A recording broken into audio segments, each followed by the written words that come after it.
je vous propose cette semaine d'agrandir la famille Foufou-de-Chat. Je vais vous proposer deux nouveaux modèles, un dans la vidéo, un autre dans un tutoriel, et vous allez découvrir de tout nouveaux moules qui vont vous permettre de réaliser beaucoup plus facilement les visages, puisque les visages sont déjà marqués.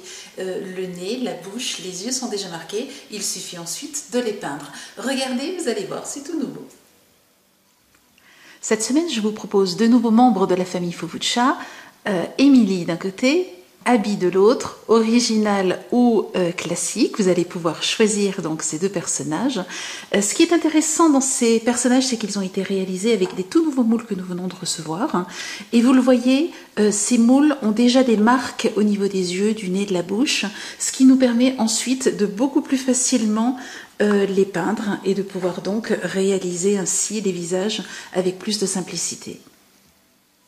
Chacun des kits est composé de 3 moules, donc vous voyez de 3 tailles différentes, ce qui va vous permettre de réaliser des personnages de tailles différentes.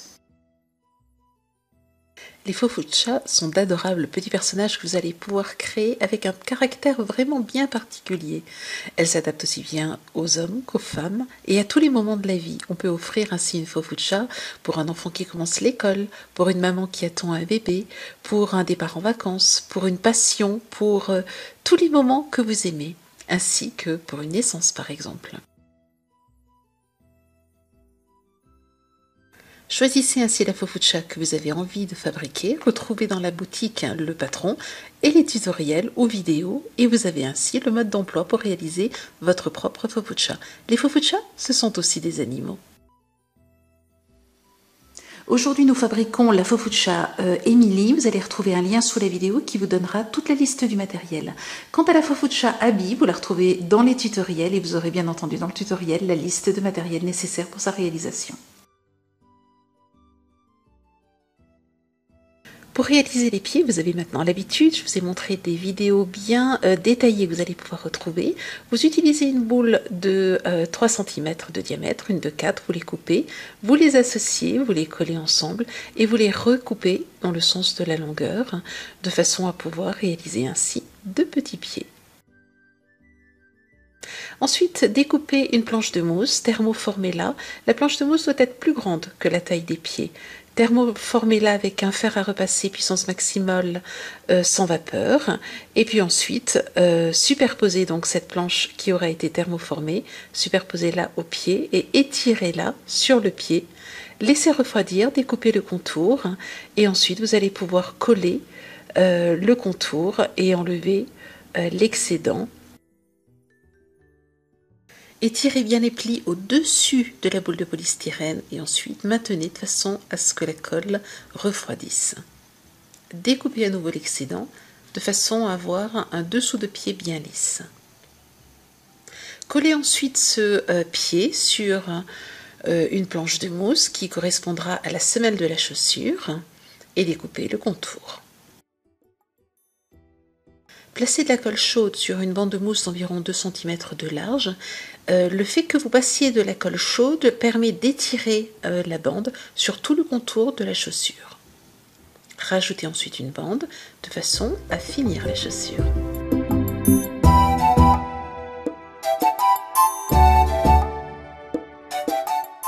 Découpez un carré de mousse ainsi qu'une tige de fil d'alu de 14 cm, le carré de mousse faisant 10 sur 10. Collez la tige à un bout, puis enroulez-la. Collez l'autre extrémité, enroulez, terminez d'enrouler, maintenez bien de façon à ce que la colle prenne. Faites ceci pour les deux pieds, puis piquez-les dans les chaussures de façon à trouver leur position idéale. Et voilà une petite paire de pieds prête à continuer l'aventure. Pour thermoformer le visage, il vous faut un carré de mousse plus grand que le moule. Thermoformez-le, attendez qu'il rebique, c'est qu'il est prêt à être thermoformé dans le moule. Placez-le sur le moule et mettez-le donc en sandwich entre les deux parties du moule. Serrez bien, laissez refroidir quelques instants, quelques secondes suffisent, puis démoulez et vous obtenez ainsi le visage thermoformé. Découpez l'excédent autour du visage. Nous avons l'habitude de coller le visage sur une boule de polystyrène. Ici, il en faudra deux de 6 cm de diamètre, une et une demi, que nous allons associer. Donc je découpe exactement la boule à la moitié et ensuite je place une bonne quantité de colle et j'appuie bien fort en le pressant entre mes mains de façon à ce que la grande boule entre dans la moitié de l'autre boule. Terminez le collage, faites bien attention à ne pas étirer le visage.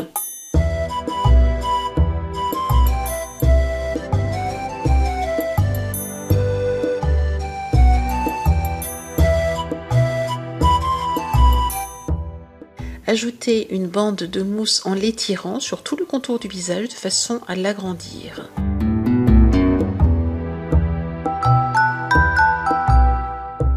Thermoformez un carré de 20 cm sur 20 cm sur une boule de 8 cm de diamètre. Enlevez la boule, découpez ce carré de façon à enlever les coins pour obtenir quelque chose de rond qui va être en fait le chapeau de la poupée. Testez ensuite l'emplacement de la tête par rapport à la position et au pli du chapeau. Ensuite, il ne reste plus qu'à coller le chapeau sur la partie haute, pas sur la partie basse. Sur la partie basse, par contre, découpez l'excédent.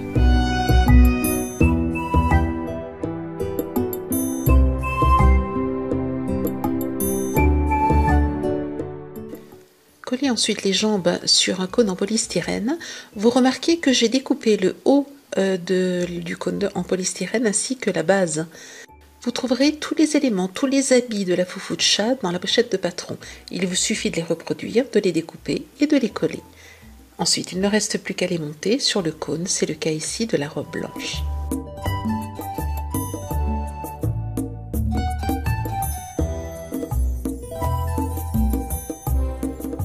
Pour le manteau rose, j'ai découpé dans une grande planche de mousse un rond de 30 cm de diamètre. Ensuite, je prépare une bouteille de façon à thermoformer le rond que j'appliquerai ensuite sur la bouteille.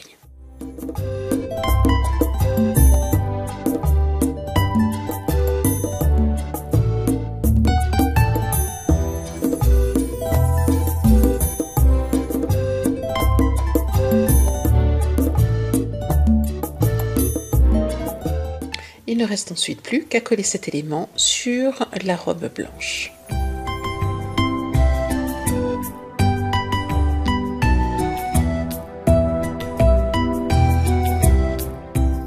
Je rajoute un petit col dont vous trouverez la forme dans la pochette de patron. Je rajoute ensuite une bande rose qui va donner l'effet que le chapeau a un ruban qui le maintient.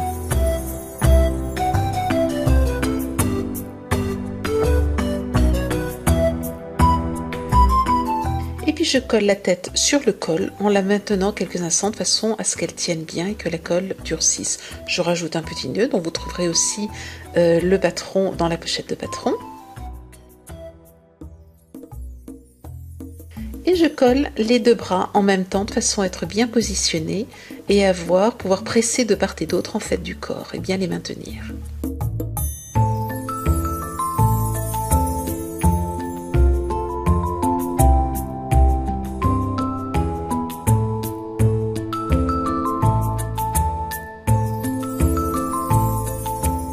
Pour la réalisation des cheveux, je découpe tout un tas de bandes, une quinzaine à peu près, d'environ 30 cm de long sur un demi-centimètre de large. Et puis je les entoure autour de l'outil à spirale.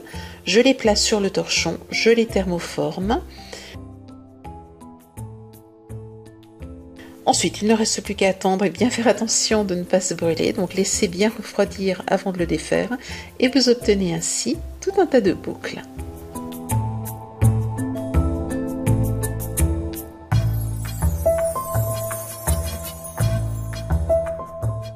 Collez les boucles une à une sur le contour du visage, tantôt en les laissant pendre, tantôt en les utilisant comme une frange.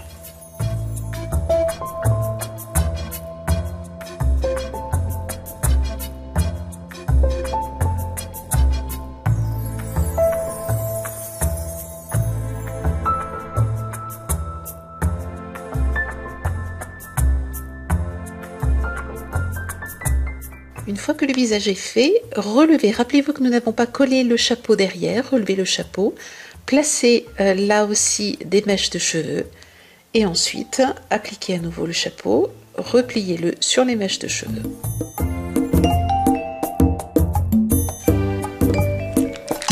Pour peindre le visage, nous allons utiliser des feutres de peinture acrylique. Pour cela, il faut les secouer avant de les utiliser et ensuite pomper de façon à ce que la peinture descende dans la mine.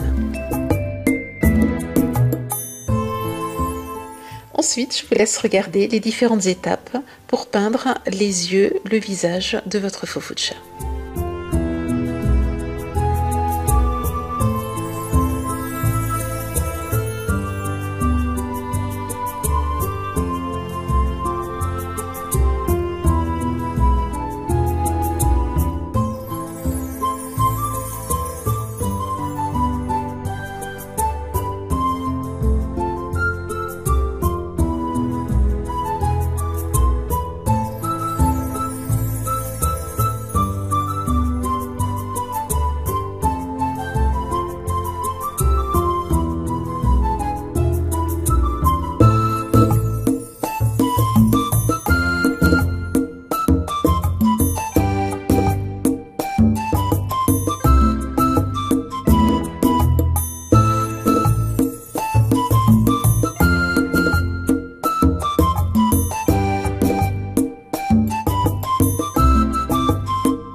Retrouvez dans la boutique tous les produits que j'ai utilisés dans cet atelier et dans tous les tutoriels associés. Il y en a un grand nombre, donc vous allez pouvoir tous les découvrir sur le site et dans notre boutique. Je vous souhaite une belle semaine créative et je vous dis à la semaine prochaine. Au revoir.